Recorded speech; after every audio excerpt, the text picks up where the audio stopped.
Suite de la lecture de la Passion de notre Seigneur Jésus-Christ, selon saint Jean.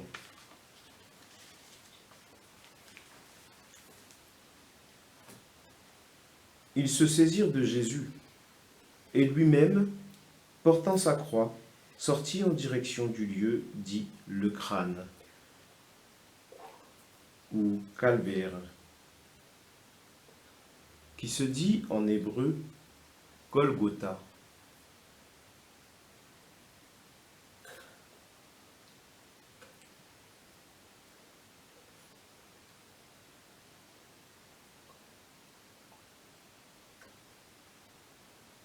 C'est là qu'ils le crucifièrent, et deux autres avec lui, un de chaque côté et Jésus au milieu. Pilate avait rédigé un écriteau qui fit placer sur la croix. Il était écrit « Jésus le Nazaréen, roi des Juifs ».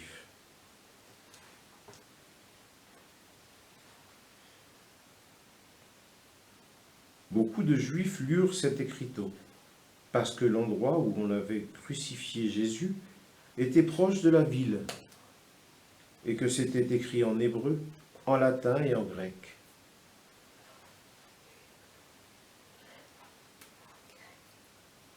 Alors, les grands prêtres des Juifs dirent à Pilate, « N'écris pas roi des Juifs, mais cet homme a dit, je suis le roi des Juifs. » Pilate répondit, « Ce que j'ai écrit, je l'ai écrit. »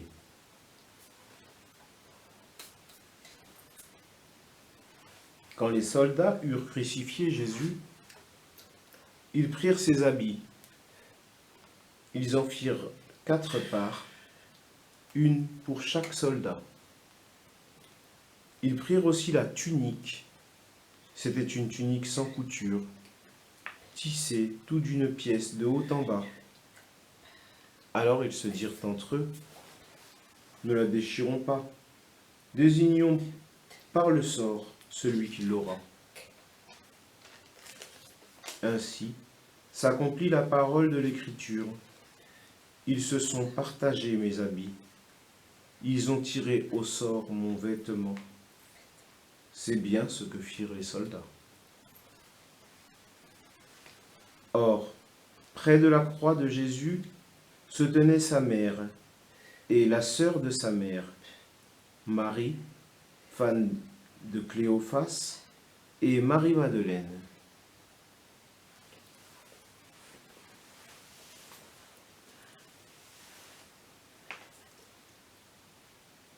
Jésus, voyant sa mère et près d'elle le disciple qu'il aimait, dit à sa mère, « Femme, voici ton fils. » Puis il dit au disciple, « Voici ta mère. » Et à partir de cette heure-là, le disciple l'a pris chez lui.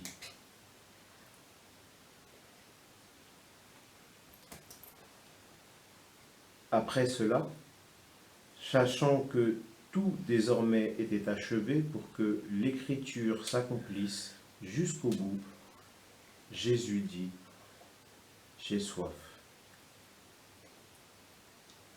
Il y avait là un récipient plein de boissons vinaigrées. On fixa donc une éponge remplie de ce vinaigre à une branche d'hysope et on l'approcha de sa bouche.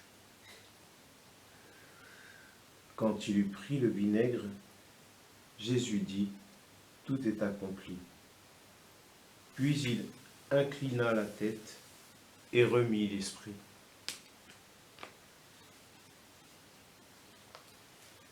Comme c'était le jour de la préparation, c'est-à-dire le vendredi, il ne fallait pas laisser les corps en croix durant le sabbat, d'autant plus que ce sabbat était le grand jour de la Pâque.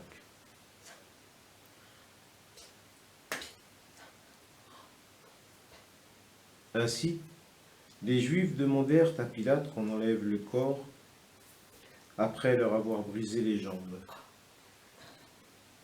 Les soldats allèrent donc briser les jambes du premier, puis de l'autre homme crucifié avec Jésus. Quand ils arrivèrent à Jésus, voyant qu'il était déjà mort, ils ne lui brisèrent pas les jambes. Mais un des soldats, avec sa lance, lui perça le côté, et aussitôt il en sortit du sang et de l'eau.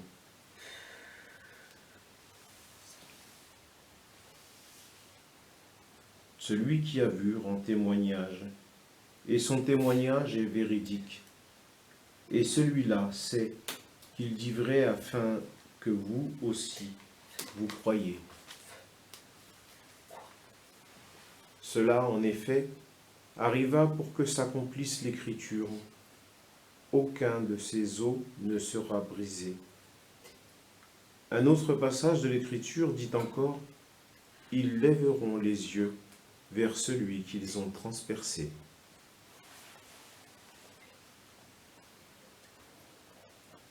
Après cela, Joseph d'Arimathie, qui était aussi le disciple de Jésus, mais en secret, par crainte des Juifs, demanda à Pilate de pouvoir enlever le corps de Jésus. Et Pilate le permit.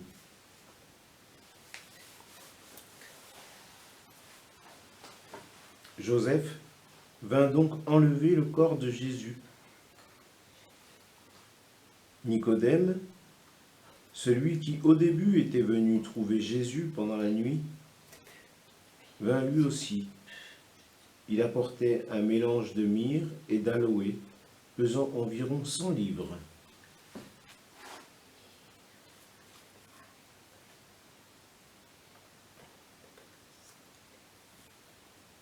Ils prirent donc le corps de Jésus, qu'ils lièrent de linge, en employant les aromates selon la coutume juive d'ensevelir les morts. À l'endroit où Jésus avait été crucifié, il y avait un jardin, et dans ce jardin, un tombeau neuf, dans lequel on n'avait encore disposé personne. À cause de la préparation de la Pâque juive, et comme ce tombeau était proche, c'est là qu'ils déposèrent Jésus.